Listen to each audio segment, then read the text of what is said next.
What's up, guys? Boy Benny. I have good news to report to you today that the hatred for the Star Wars Acolyte series has gone mainstream and international, and now multiple news outlets are picking up on the fact that Disney can no longer scare them with all of their media monopoly and with all of their threats, that it's actually better to just report the news. And the news is that Disney's The Acolyte has a lower Rotten Tomato score than the worst show in TV history, the Star Wars Holiday Special. Okay. Who are you? This is my question. Who the hell are you people? What are you? Who? I've never heard of any of you. I've never seen any of you. Since when do Wookiees have top knots? What are you? Who the hell are you? What are you? What are you, dude? What is this? Did you, like, find Hunter Biden's stash and then go all night with a bedazzler? What are you people? Why do you act with such wanton pretentiousness when it comes to destroying somebody else's work? Why? I mean, of course, because you didn't make it, I guess. So it just doesn't matter to you at all. And the worst thing, of course, that could ever happen is that something that you care about, like, think about it as your children. George Lucas describes Han, Luke, and Leia as his children. He does this in multiple interviews. Imagine like somebody abusing your child because it's not theirs, you know? And so they're just going to do with it what they will.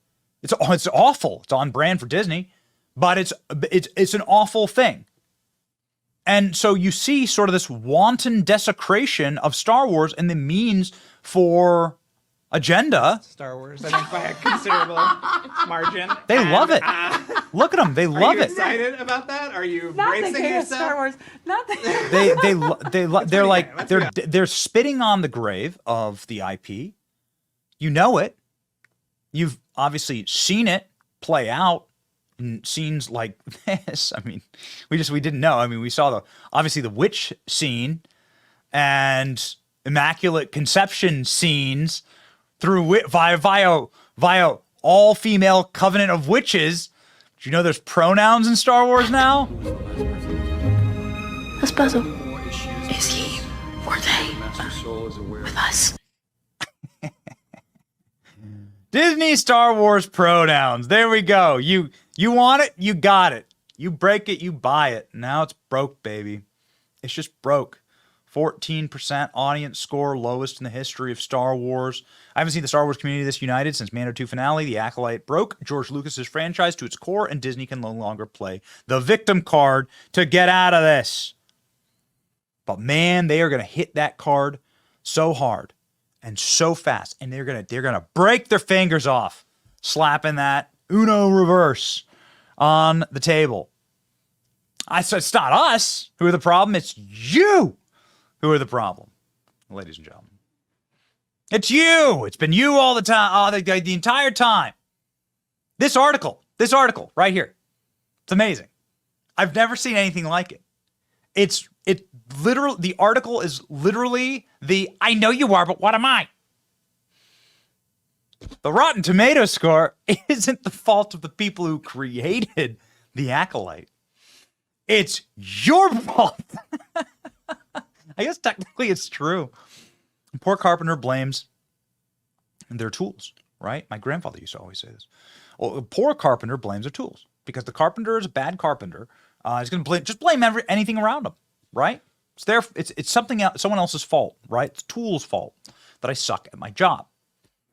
And that's actually exactly what's happening right now with the Acolyte. Acolyte sparks anti-woke criticism over pronoun scene, drawing rebuke from the writer. Oh, no. So the writers are now getting into it, and it actually it tells you everything you need to know about this series.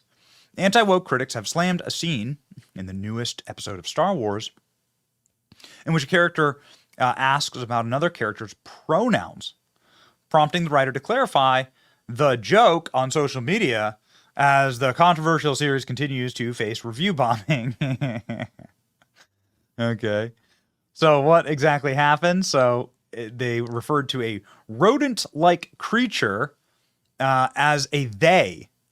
Okay, like what kind of a they are them. The Daily Wire, conservative media outlet and right-wing X account and wokeness, a frequent critic of the Acolyte, posted the scene on X, later slamming the series for including they them pronouns.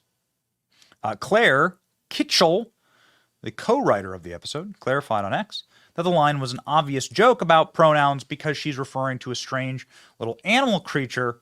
Viral clips posted by conservative critic social media do not include shots of the creature, possibly misleading viewers. Oh, okay. Got it. So let's show you a shot of the creature. There you go. So why would you call this creature a they? Could somebody explain that to me? Which loser decided to use pronouns? So this is the writer, C.K. Kitchell. Got 6,000 YouTube subs. Got it? So let's go ahead and see what Kitchell has to say. I wrote episode 1, wrote with Cor Andana of The Acolyte, premieres now. The episode I wrote with Cor Andana of The Acolyte premieres now. It has lightsabers, a forest planet, and this cute little guy who's a they. So one of the first comments, which loser decided to use pronouns? It's obviously a joke. It's a joke. So here's really important maxim that any comedian will tell you. The moment you have to explain your joke, it's not a joke anymore. So you tell a joke, you tell the punchline, and everyone goes, and you're like, oh, but here's what I mean. Like, that's no longer a joke. It's not a joke. It means it doesn't hit. So by definition, this isn't a joke because you're having to explain yourself. And everybody's laughing at you. It's a joke about pronoun because she's referring to a strange little animal creature. Not sure the upset on this one. You're not sure. Have you been paying attention? This describes everything in Star Wars right now. Keep your filthy pronoun BS out of Star Wars. Is they with us? They aim to make it everything you feared it would. It delights them to destroy the things that people love. That's exactly right. As cringeworthy as it gets. Look, the show looks so awful. If you're an adult and you didn't cancel Disney Plus, you provided the funds for this garbage. This is such a great point. So this writer, C.K. Kitchell, is now having a just complete meltdown in the comment section. It's really remarkable. So this is the original post here, sent a day ago. And these are some of the top comments, okay? Here we go. We never got to see a chance to see the Wookiee Jedi fight. Shame on you. Pretty bold to attach your name to this dumpster fire. You wrote this episode. I'm genuinely confused. Have you ever read or seen Star Wars before? Are there so many lore problems? They seem abysmal. You're putting characters in that aren't even born yet? Yeah, that's exactly right. Yeah. 4 episodes and still no lightsaber duels. Why does Disney hate lightsaber fights? I'm just curious why they put so much into promoting the Wookiee Jedi and then offed him in 3 minutes of screen time. Yeah. This one's a really good one. Honest question, not an attack. I'm just curious. How is Jedi Master Ki-Adai Mundai, sorry if I'm butchering that name, I apologize, wound up being included in this story set in a time 40 years before his birth? I thought the story group was supposed to catch inconsistencies like that. She didn't respond to those ones. $180 million budget, that budget. She did respond to this one. And she responded to something that has been hidden, saying he doesn't know anything about the Sith. Why would he? And we offered the part to Yoda, but he wasn't technically available. So a young Ki-Adai Mundai stepped in for the part. So clearly trying to make a joke, I guess, about including somebody who's apparently not even born yet. So you never watched The Phantom Menace? I've probably seen it 40 times as a kid. Well, this is your job. Was that a joke? You decided to make a prequel series heavily involving the Jedi Order, and the Grand Master of the Jedi Order isn't technically available? So let's draw a name out of a retcon hat. Genius. Yes, it was. Look at that response. Yes, it was.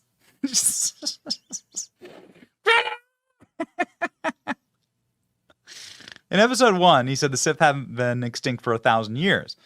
So either he was lying on episode 1, or else, oopsie, he forgot. Neither option is great. Not to worry for me, in my head, I don't consider any of this actual Star Wars. He has never known about any Sith during that time. What?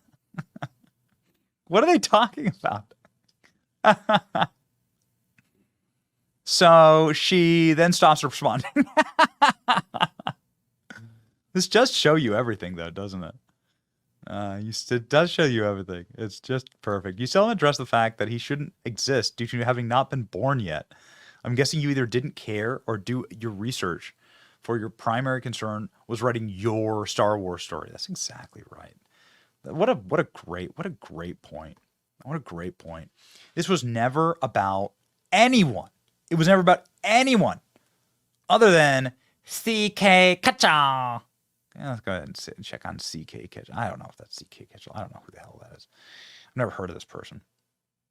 It's never about anyone other than this person. It's about her Star Wars story. How important it is for me to tell my story. Oh my God. You're joking. You're kidding me.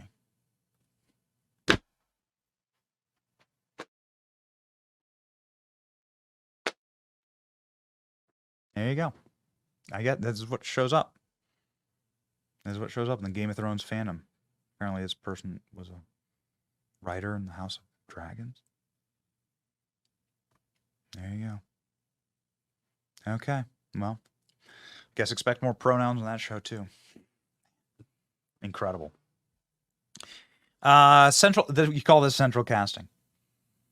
So these are the people who are now in charge of your favorite brands.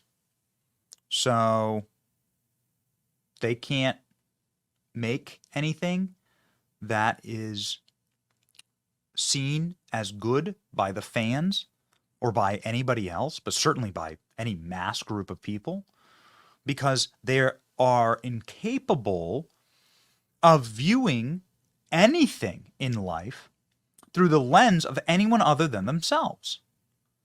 This is what is known about the modern woke. Everything, every hurt, everything wrong in society is viewed through their little lens of oppressions and violations and microaggressions against themselves. It's all their own personal little diary. So Star Wars has now just become the personal sobbing pillow on the therapist couch for these freaks and lunatics. And so it's dead. And they'll try and cancel. The great cancellation is coming. They'll try and destroy anybody speaking out against it. Because when you have no real capacity to create, when you're the poor carpenter, you blame the tools around you. And those tools just so happen to be two tools that I know, the Critical Drinker and Nerdrotic. And they're trying to get them canceled. They're coming for them. It's incredible. And it's incredibly sad and incredibly predictive. And it really explains so much. So here we are. The writers are now lashing out. And that's a good thing. Panic is real. And I love the smell of panic in the evening. It's your boy Benny. Like, share, and subscribe. See ya.